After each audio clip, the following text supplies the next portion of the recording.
Just kind of a general question for you, Roosh, about the NBA in general. I know there were rule changes that were made. I'm eager to see it play out on the court. With guys making non-basketball moves, I think is how they termed it. Actually, along the lines of talking about James Harden, a lot of the ire from that was directed at him. But what are your feelings of the state of the NBA in general? How do you feel about the game, watching the product overall? Is there anything right now that if you were, commissioner, powerful commissioner for a day, is there anything you would change about the game? That's an interesting question that I've never been asked. So as you can tell, my answers are generally twofold because, it's hard to be black and white. Things are usually in the gray area for me, at least. The 90s appreciate that. Yeah. Appreciate that. The 90s is my favorite era. Does that mean I want to go back to the 90s? Not necessarily. The game's really pretty now. I mean, it's evolved to where the wing players, they can handle, they can shoot, they can really do it all. I'm a hoopaholic, man, as you can tell with the fact that I just broke my nose playing a recreational game for the fourth time in 3.5 years last night. So I love the game. I don't hate the state of the game. I do hate certain things about the game, like you alluded to, the rule changes. And I think a lot of fans noticed that watching the Olympics because they were like, oh, they're not calling all these BS fouls, right? Like they're letting them play basketball. And that's one of the things. I don't know if you guys ever play for fun, but no one's going to pump fake and jump to your left and call a foul. And if they did, everyone would look at them and say, good luck, dude. No, check up, like shut up. So, I hope they clean that stuff up. I will say with respect to Harden specifically, I think he's smart enough to where it's not going to really affect him that much once he figures out that they're not giving him the calls. I'm also skeptical as to whether they're really going to enforce it the way they say they will. A lot of times they do that stuff like heavy in preseason and then they fold and cake on it in the regular season. But yeah, man, if they could clean that up, because like guys like Damian Lillard, you saw in the Olympics, just looked like an idiot at times doing like the whole picks up his dribble and just leans over and just like flails and then looks at the ref like, where's the call? Brutal. It's actually sad. It's sad to see that they've been conditioned to expect that. Like that, when I was watching it, I was like, that is so embarrassing, dude. You're so much more skilled than everyone guarding you, but you feel it necessary to do that. And you have to blame the officials in the league, because that's where it comes from. They condone that stuff. They condition them to let them do that. And the other thing, in my opinion, is defense, man. Defense is really, really hard to play, especially at that level. Okay. Mm-hmm.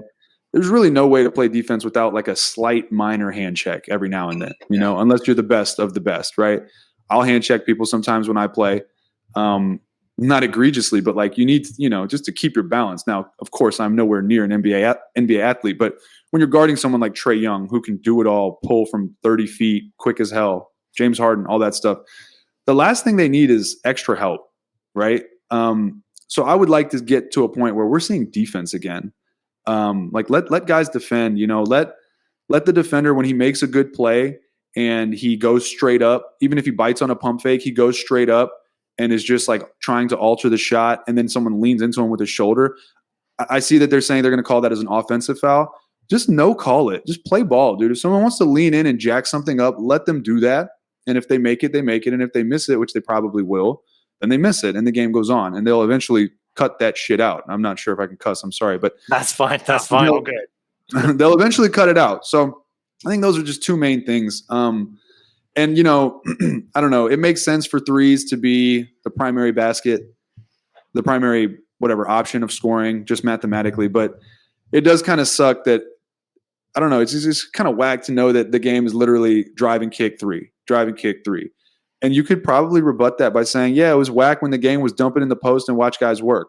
And I wouldn't necessarily argue that. But watching guys like Pat Ewing and Hakeem and Shaq work is still entertaining to this day. Maybe not watching guys like Matt Geiger or Mutombo, but but watching like the best of the best do what they do is always fun. And so I don't know, like they say it's a make or miss league, and so from that I kind of deduce and extract, like, are we really seeing the best of the best, or are we just seeing who makes more threes on any given night? Because that's sometimes what it feels like. I don't know what the right answer is, but that's just what it feels like. So yeah, I mean, I think those things are the main things. Like let defenders defend, and do not aid the most talented players that we have. Like, let's watch them, earn what they get. Like, I think nothing feels cheaper than like a 50-point game with like 20 something free throws. And sometimes those free throws are earned legitimately. Yeah. And like, I'm cool with that. But, I don't know. We give out so many accolades over stats and achievements, all these things. But sometimes when you watch the game, it's just like, dude, that dude went to the line for nothing 10 times, and that's LeBron James. He doesn't need that. Like, I want to see him earn it, But hey, you could say the same thing. You could watch a Bulls game and say MJ got some deference, and that's right. And at the end of the day, it sucks because the league is catered toward its, it's going to cater towards its biggest stars. Also, I'll say, I don't know how you legislate this. I don't know how you fix this, but I'm really tired of seeing the waiver wire or whatever you want to call it, the buyout market, like Blake Griffin, Paul Millsap, whatever, guys in midseason just like saying, okay, I'm not going to play, getting bought out, going right to a contender. Like, it kills things for me. And also guys just jumping teams season to season, dude. Like, I don't know how old y'all are, but for me, I grew up during an NBA where like I remember the role players on any team. I remember Hersey Hawkins, Detlef Schrempf, Nate McMillan, Kendall Gill. I remember like Del Curry on the Hornets, Muggsy Bogues on the Hornets, Antoine Big Dog Carr in Utah, Brian, whatever, it goes on and on. Yeah. And that's for the fans. That's a big thing. Even for the Rockets, dude, like some of my favorite Rockets ever are the role players from the championship years. Yeah. And it gives those teams identities. It gives the franchises identities. You knew Utah was going to be tough defensively because they had that same lineup of guys, XYZ, mix and match for whatever team it is. So seeing guys just donning like a different jersey every, 8 months, it's like, all right, I guess, man, I don't know. It kind of just kills the spirit of building a team. Yeah, and building a narrative for the league too. 100% agree with you. Yeah, agreed. Yeah. So it's just kind of sad, dude. I don't know. We grow with teams, right? Like, I feel like fandom has turned into this thing where, again, I don't know how old you are, but I'm 32, and so the younger kids that I see, it's like all about the player, right? I'm a so-and-so stan, which is just the stupidest thing ever. But I agree. It's like, I'm a stan of this player. I don't care where he goes. He's the GOAT. Oh, he's got the rings, blah, blah, blah, blah. It's like, all right, cool, man. I remember when, like, not even I remember when, but we grow with these players. Like I said, Kenny Smith, Vernon Maxwell, Sam Cassell, Mario Ellie, like a guy that averaged, I don't know, probably 7 points a game in his career. Like, I love that guy forever because of what he did. The Rockets' former broadcaster, Matt Bullard, he was like a very fringe role player, but like we all remember Matt Bullard, Pete Chilcutt. Like, we remember these guys. And so I just feel like that's kind of been taken away from us. And now, like, you see the Lakers, DeAndre Jordan, Melo, got Rondo back, Westbrook, like, got Dwight Howard back. It's just like, it doesn't feel like a real team. It feels like when you're playing pickup at the gym and maybe you have next or you got 2 games down, and then someone who's next is waiting for all his homies that are about to lose to pick all of them up, and it's like, oh yeah, we all played like D1 or something. I want to run with my friends. And it's like, okay, cool. We're going to get thumped, but great. Thanks. Like whatever happened to just splitting captains and picking like even teams so we can have fun,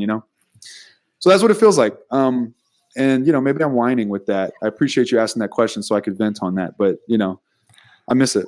We talk about that every week. Yeah. How do you feel? I think that's a solid analogy, man. I 100% agree with you. It feels like we're watching 2K, but in human form. So I hate it. It's ridiculous. I mean, Matt and I were on a text chain with friends of ours, and I seem like I'm the old man just in terms of rooting for teams and not players, and not bandwagoning, switching teams every year.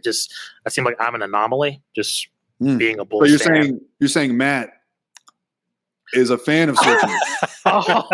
No, I would say Matt's he's a loyalist, but at the same time, he'll tell you he's followed LeBron through his career at times. I appreciate LeBron's game. Well, I can't blame you for that.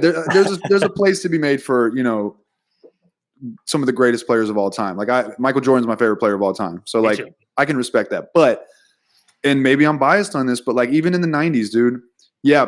Pippen and MJ won 6 straight or whatever, 3 and 3 in 2 different segments. But there was no like there was no indication that Pippen and MJ were necessarily better than any other duo. Like obviously there was because they won it all and because MJ is the best player of all time, or at least definitely was, whatever you want to say. But like you could go 2-on-2 with the greatest, and then it really did come down to role players, and it really did come down to how good your top two were. Olajuwon and Drexler, Ewing, I guess John Starks, maybe he's like a weaker number two. Stockton and Malone, Peyton and Kemp, dude. Peyton and Kemp won. I might be wrong on exactly how many, but I think from like 1991 or 1992 all the way through, I want to say 98-ish, they won 55 or more games, I think, every season. And in, I think, like 5 or 4 of those seasons, I think 5 of those seasons, I think they won 57 or more games. Wow. They had 3 60-plus win seasons. Like, they could have easily, and then the Bulls waxed them in 6, but like that was a legit team. Had they faced the Knicks or someone else, or had they not gotten bounced by the Jazz when the Jazz went to the finals, like, dude, that duo could go toe-to-toe. But now you got 3-on-3 when it comes to the stars. Not even 3-on-3, but you get 3 stars on any team, and it's like they're automatically in contention, and you automatically are at a huge deficit to the extent that you can't even mess with them. Like you could take Alonzo Mourning and Tim Hardaway and Jamal Mashburn and that 60-win Miami Heat team and say, hey, like that's a legit team, even though they got whooped by the Bulls. But on paper, like you can see how that's a matchup. But now I just like, who's messing with Brooklyn? I mean, people say, oh, I still believe in Milwaukee. Yeah, they forget that, I don't know, halfway through the Milwaukee Nets series, we were talking about Mike Budenholzer getting fired. Like the narrative totally flipped to, oh my God, Giannis 100%. pulled off one of the greatest feats of all time. It's like, no, we were talking about super teams until Kyrie went down and then Harden went down. Yeah, like Kevin Durant stepped on a line. Kevin Durant's big foot, saved the Bucks. Like, and then the narratives change when you get past that. Like, what are we talking about here? Philadelphia, obviously, unless they get the type of return they want for Ben Simmons, they're not going to be the same team. Is Atlanta going to take that leap to mess with Brooklyn? I doubt it. Who else is messing with Brooklyn in the East? Yeah. Nobody. They're going to cakewalk through the East unless 3 of their guys get hurt. And that's the crazy thing. 2 of them could get hurt and they'll be all right. That's the crazy thing. And then in the West, people are kind of sleeping on this. I'm sorry. In the West is weak. I caught some flack for saying this, but I said the East is finally better than the West. Maybe we can debate that. But Utah just had their best regular season in 2 decades, and they flopped in the second round against a team without Kawhi halfway through the series. So Utah, until further notice, has a lot to prove. I'm not taking them seriously, and I don't think anyone should. Maybe Rudy Gay changes things. I don't know. But they're also shopping, I think, Ingles and Bogdanovich. So we'll see. Ingles and or Bogdanovich. I don't think they can afford both of them. The Clippers, Kawhi's out. So they're automatically not as good, right? Maybe Phoenix does it again. Maybe some of it was Phoenix capturing the right timing and the right magic. Will Chris Paul stay healthy? Who knows? He did this year, and that was huge for their success. But if he doesn't, they could be in trouble. And you just go down the list. Like, who else? Lakers. Who's messing with the Lakers in the West? Yeah. Golden State. They're going to need Klay to come back and be Klay, which is no guarantee. And even if he does, Draymond is kind of drastically slipped offensively. And then they're relying on rookies. I think Otto Porter Jr. is a good get. I forget. I think they got one other. I know they got Iguodala, but I think they got one other addition. Nemanja Bjelica. There you go. Bjelica will be, that's fine. He's a stretch big. But are any of those guys putting them over the top against the Lakers? I doubt it. Portland? No. Portland made no significant moves. I guess Denver's not going to do anything. They just made a move. I forget what it was. It was pretty good. It wasn't like, oh my God. Oh, they got Larry Nance. So they got Larry Nance in a 3-way deal with, Cleveland and whatever. But like, that's the type of stuff maybe 15 years ago. Oh, hey, that's an important move. Now it's like, yeah, okay, great. The Lakers can just like churn them out, dude. Wayne Ellington, who's probably like 10th on their depth chart, would get minutes on a contender. Solid 3-and-D guy. Westbrook, Dwight Howard, Melo, who I think Melo's actually a really bad fit, but he's talented. They just got DeAndre Jordan, Dwight Howard. If they plan to run both of those or either of those guys at the 5, I think it's to their detriment because they should just let AD run at the 5. But the point is, Kent Bazemore is probably like deep on, low on their depth chart. That could be a role player for an actual contender elsewhere. Like, who's messing with them? So I don't know, man. Yeah, and this speaks to your larger point from earlier too, is that I think these fan bases nowadays, I think, are smarter than they were in the 90s. I mean, they can look around and see, like, if you're a Portland fan right now, like, yeah, I would love, just as an NBA fan, I would love to see Portland pull the underdog upset and beat the Lakers in the playoffs, but nobody is going to project that happening. I mean, it feels hopeless on day one of the season, unfortunately. And it's unfortunate too, because I think the draft works. I mean, look at what we've seen over the years in terms of high talented players going to low market teams, but the end of the story, which they're going to bounce because their homies are going to say play in a better market. So it's just like we're looking at our watches. When is Zion going to leave New Orleans? When is looking at Joel Embiid? Like, is he really going to stay in Philadelphia for the rest of his career? Probably not. So it sucks because, like you're saying, Roosh, I mean, Matt and I are both traditionalists, and just it sucks that we're playing tic-tac-toe and just rearranging teams every single year. I agree. It kind of takes the fun out of it. It does, man. And like going back to the 90s, and I will clarify, Milwaukee's big three is legit. Yeah. Chris Middleton is a hell of a player, but Drew Holiday falls well short of Harden and Kyrie as the third option. And then, and I don't think the Bucks have the talent at role player that the Nets have, like, further down the line. But going back to the 90s, dude, those first three Jordan titles, they played the Lakers. They played, I think, a 60-plus win Laker team that still had Magic Johnson and James Worthy, if I'm not mistaken. Yep. And Byron Scott. Yep.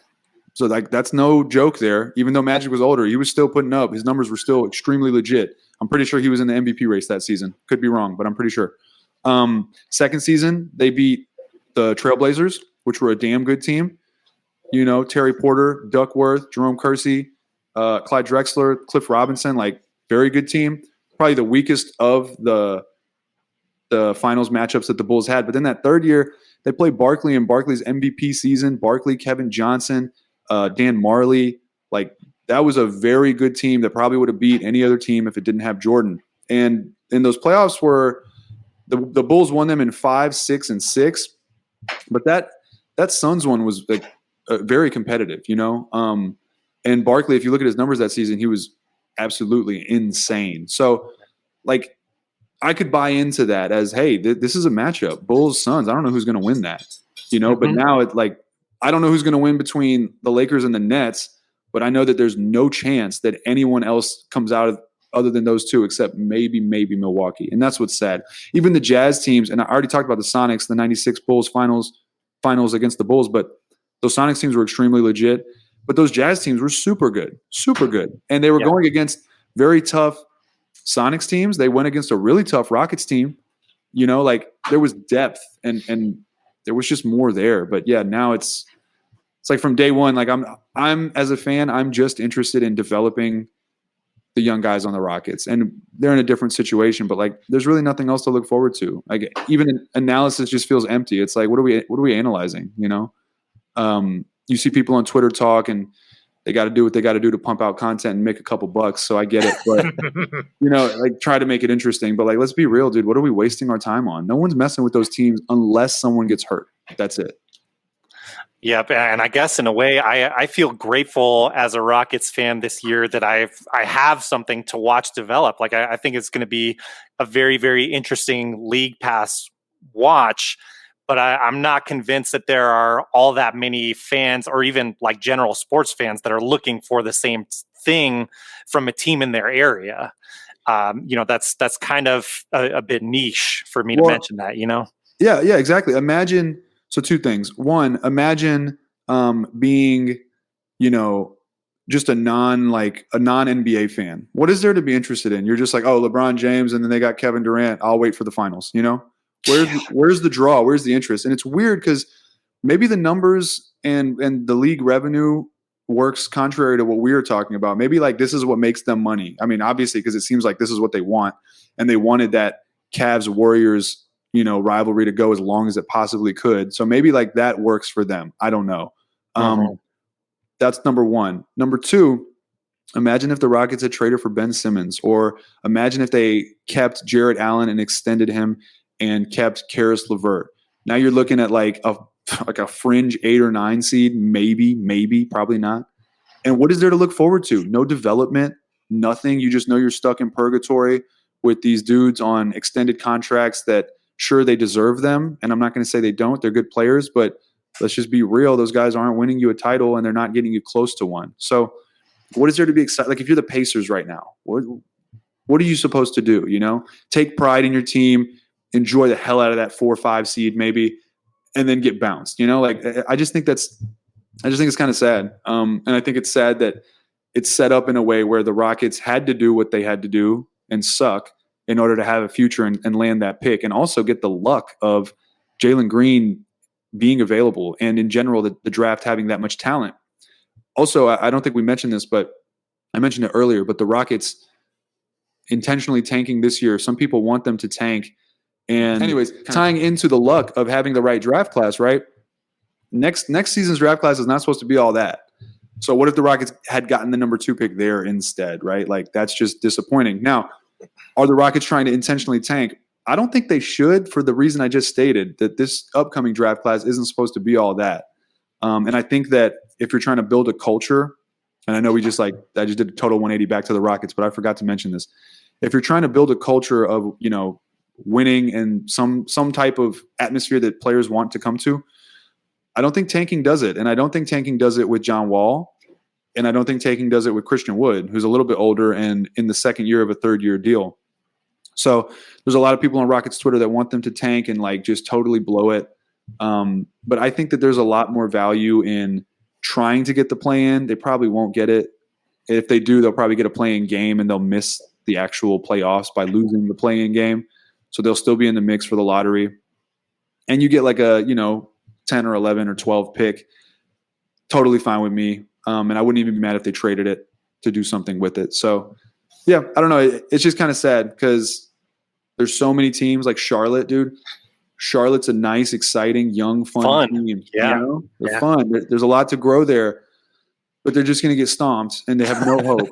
You know, they just have no fucking hope, you know? So, I don't know.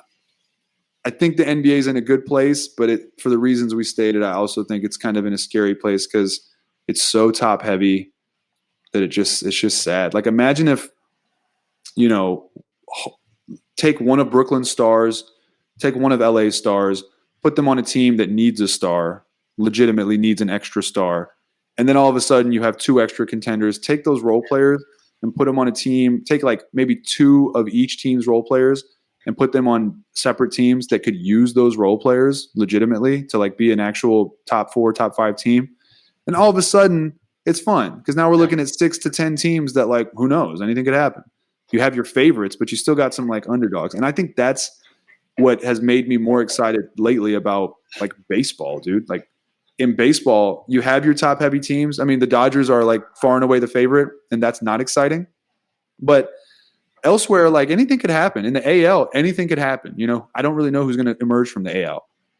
In the NFL, dude, on any given season, who knows what's going to happen? It used to be like the Patriots were a guarantee, but now it's just like I don't know what's going to happen. I have no idea. So it's fun. I